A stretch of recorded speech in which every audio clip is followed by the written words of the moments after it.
Welcome to the deep dive. Ever looked at those really expensive RC cars doing amazing things and thought, man, I wish I could afford that kind of performance? Yeah, it seems like you need deep pockets, right? Well, hold on, because today we're jumping into the world of budget-friendly RC cars, the ones that can seriously punch above their weight. Exactly.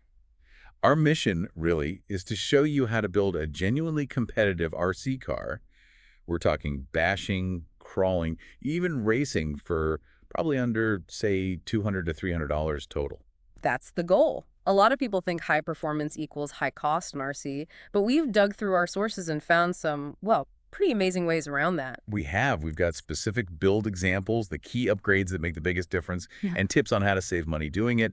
We're essentially mapping out how to get great performance without, emptying your bank account. Precisely. We'll break it down into three main areas. First, bashing, think jumps, rough ground, just all out fun. Then crawling, navigating rocks, tricky trails, that sort of thing. And finally, we'll even touch on getting a car ready for some actual track racing. Our sources are packed. Specific models, crucial mods, smart spending. Right. By the end of this, you should have a solid plan for building an impressive RC car that won't break the bank. Ready to see what the possible. Let's dive in, starting with budget RC bashing. High energy stuff. And our research keeps pointing towards one model in particular.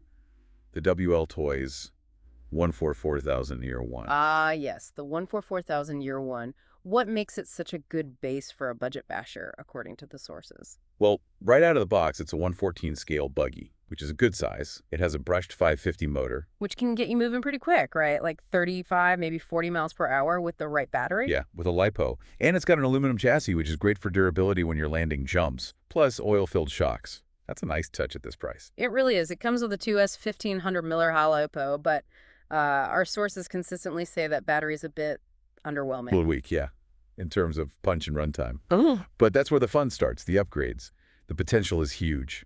absolutely. And the biggest bang for your buck, upgrade-wise, seems to be going brushless. Definitely. We're talking about something like a Surpass Hobby 3650 motor, maybe the 4300 kilowatt version, paired with a 68 ESC. Okay, so brushless means more power, more efficiency compared to the stock brushed motor, right? What's the real-world difference? It's huge. You're looking at roughly double the speed, maybe more, and much better throttle control. It's like a totally different car.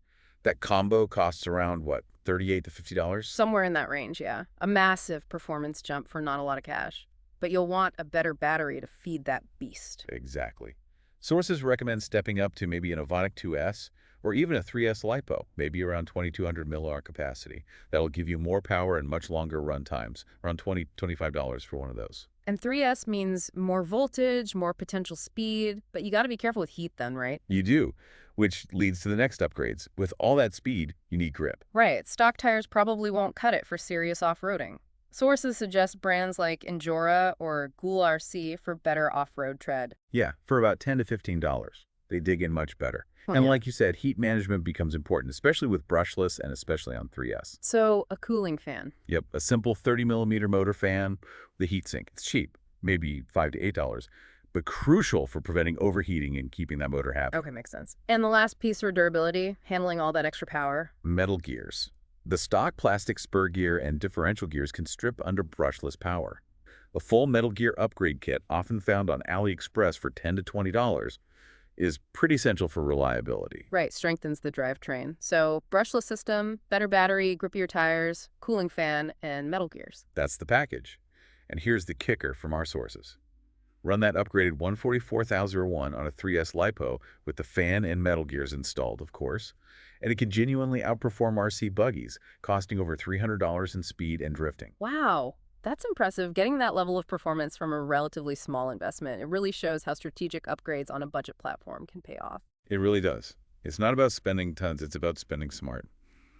Okay, let's shift gears from high-speed bashing to slow technical control, budget crawling. All right, conquering obstacles. What are the go-to budget options here? Sources often point to models like the RGT EX86 100, the Redcat Everest 10, and also the Eachine ET14, which we'll come back to. These are popular, ready-to-run crawlers. And they're known for good torque out of the box, right? which is key for crawling. What makes them good starting points? They offer a solid base at a good price, usually 110 or 112 scale, brush motors like a 370 or 540 size, which give decent low-end grunt. And they often come with waterproof ESCs, which is handy for trails. Definitely. Basic, but waterproof is good. They typically have a ladder frame or maybe a tub chassis, solid foundations. The steering servo is usually plastic geared, maybe around 6 kilograms of torque. Get you started. But like the Basher, upgrades can really elevate their game. Absolutely. First stop for many crawlers, the steering servo. Yeah, that stock 6-kilogram servo probably struggles when a wheel is wedged. It can, yeah. Sources strongly recommend upgrading to a metal gear, waterproof servo. Something with 20 kilograms or even 25 kilograms of torque costs about $15, $20 and makes a world of difference in steering authority under load. Okay, stronger steering. What about controlling the power smoothly? That's crucial for crawling, isn't it? Critical. And that's where the ESC upgrade comes in. The Hobbywing 1080 is almost legendary in the crawling world. Right, costs around $35. What's so special about it for crawling? It offers incredibly smooth, fine-tuned, low-speed throttle control and a really good drag brake that lets you make tiny adjustments on tricky inclines or ledges without jerking. Essential for technical stuff. Makes sense. Smooth control is key. Now, grip and stability. What about wheels and tires? Big factors in crawling. Weighted wheels are a major upgrade. Sources suggest beadlock wheels, brands like Endura again, or others where you add brass weights. Beadlocks let you mount tires without glue, and the brass adds weight down low. That's exactly. Lowers the center of gravity, makes the rig much more stable on side hills, and helps the tires conform to terrain. You can get wheels and weights for maybe $15, $25. And the tires themselves, stock ones usually too hard. Often, yeah. Softer compound crawler tires are a must. Again, Endura and similar brands offer good options for $10, $15 a set. The softer rubber just wraps around obstacles much better. Huge rip increase. Okay, weighted beadlock soft tires. What else helps with climbing steep stuff? Adding weight directly to the axles. Things like brass differential covers or brass weights that fit onto the axle tubes. Puts weight right over the wheels for more traction. Precisely. Especially helps keep the front end down on steep climbs. Another $10, $20 maybe? So servo, ESC, weighted wheels, soft tires, axle weights, that's the crawler recipe. That's the core performance package. And here's the parallel pro tip. Sources say with just $50 to $70 in those key upgrades, a budget crawler like the RGT can hang with, or even beat, $400 plus axial rigs on many trails. Again, targeted upgrades making a massive difference. It's about knowing where to put the money. Okay, so we've covered bashing and crawling. What about hitting the racetrack on a budget? Yeah, RC racing can seem intimidating cost-wise, but there are good entry points. For on-road racing, the Tamiya TT02 kit is super popular. Right, the TT02. It's a kit, though, so you need to add your own electronics. Correct. Motor, ESC, servo, radio gear, battery.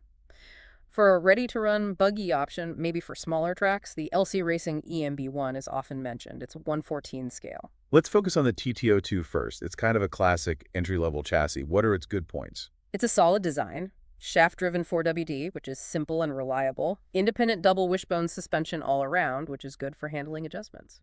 And you can change the gearing pretty easily too, right, to suit different tracks. Yeah, lots of gearing options. It comes with basic sort of plastic rubber hybrid tires. Okay for starting, but definitely need upgrading for actual racing. So if you want to be competitive at a local club race with a TT02, what upgrades are essential? Motor and ESC are paramount for racing. Sources strongly recommend a sensored brushless system. Sensored. Why is that important for racing specifically? Sensored systems provide much smoother throttle and braking response, especially at low speeds, compared to sensorless systems. That smoothness is critical for precise controlling corners and accelerating cleanly out of them. A combo like the SkyRC Toro 13.5T sensored system is a common suggestion, around $60, $80. Okay, smooth power delivery. What about making sure the tires stay connected to the track? Shocks. Yes, upgrading the stock plastic friction shocks to proper oil-filled aluminum shocks is key. Something like the Yeah Racing set for $20, $30. They provide much better damping, keeping the tires planted over bumps for consistent grip and handling. Makes sense. And gearing. You mentioned options earlier. What's typical for racing? Racers often change the pinion and spur gears to optimize for the track. Maybe a larger pinion like 25-tooth and a smaller spur like 68-tooth. That combo, maybe $8, $15, generally increases top speed and acceleration for racing conditions. Got it. And then the biggest variable probably tires. Absolutely. You need proper racing slicks for the track surface. Brands like Sweep Racing, Ride, or Tamiya's own racing tires. They'll cost $15–25 a set maybe, but the grip difference is night and day compared to the kit tires. Huge difference. Anything else to eke out performance? Yeah, one often overlooked thing is replacing the standard plastic bushings in the drivetrain and wheel hubs with a full set of metal ball bearings. Reduces friction. Right, makes everything spin more freely. Exactly. Less friction means more efficiency, maybe a tiny bit more speed, and smoother operation overall. A full bearing kit is usually only about $12. So censored brushless system, oil shocks, race gearing, proper slicks, and ball bearings. That's the TTO2 race prep. Pretty much. And the pro tip here, sources say a well-set-up TTO2 with the right motor and gearing can absolutely be competitive in local club stock or even some open classes. It's a very capable chassis for the money. Okay, so whether you're bashing, crawling, or racing, there's some gear you'll need regardless. Let's quickly cover the essential support stuff. Right, the bits and pieces you need to actually run and maintain any RC car. Think of these as kind of one-time investments. First up, radio gear, the transmitter and receiver. What are some good budget-friendly options there? The Flyski GT5 is really popular, around $50. Reliable, has memory for multiple models, which is nice. Yeah, 20 model memory, I think, and even cheaper. The Dumbor C X6, often around $30. It's basic, but gets the job done and is known for having a pretty fast response time. Okay, radio sorted. Then you need power. Yep. Batteries and a charger. Yep. You'll need LiPo batteries, probably 2S or 3S depending on your car's ESC, and crucially, a proper LiPo balance charger. Don't skimp on the charger, right? Safety is important with LiPos. Absolutely. Brands like ISDT or HTRC make decent safe chargers for around $25–$35. And always use a fireproof LiPo charging bag. They're cheap, like $8, and essential safety gear. Good point. Tools. You can't really work on these without some basics. Nope. You absolutely need a good set of hex drivers. 1.5 millimeters, 2 millimeters, 2.5 millimeters are the most common sizes. Don't use cheap Allen keys, you'll strip screws. Get proper drivers. A small wrench set is useful too. Yeah, for wheel nuts and things. And if you're doing motor or ESC upgrades, a soldering iron is pretty much required for connecting wires properly. You can get a basic one for $15 or so. Okay, essential gear covered. Now, you mentioned some hidden gems earlier, specific RTR models that offer great value. Yeah, besides the main ones we focused on, sources highlight a few others worth checking out. The HBX 168889A Pro, often around $90. It's brushless, fast, and surprisingly tough. I've heard good things about that one. What else? The LC Racing EMB1H, which is the buggy version of the EMB1 we mentioned for racing, around $160. Great little 114 scale buggy with excellent suspension. Okay. The Eachine ET14, sometimes around $80. It's basically the same platform as the WL Toys 14401, often just cheaper depending on where you look. Clone or rebrand essentially. Good tip.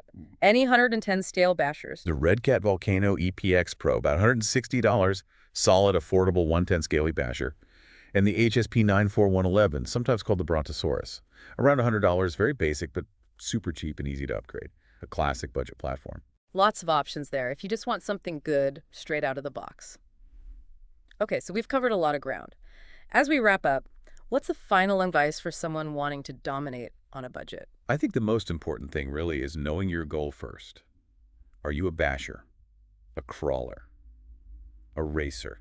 Because that dictates everything. Right, the upgrades for bashing are very different from crawling or racing. So know your goal, then invest smartly. Exactly. Prioritize the upgrades that give the biggest performance boost for your goal first.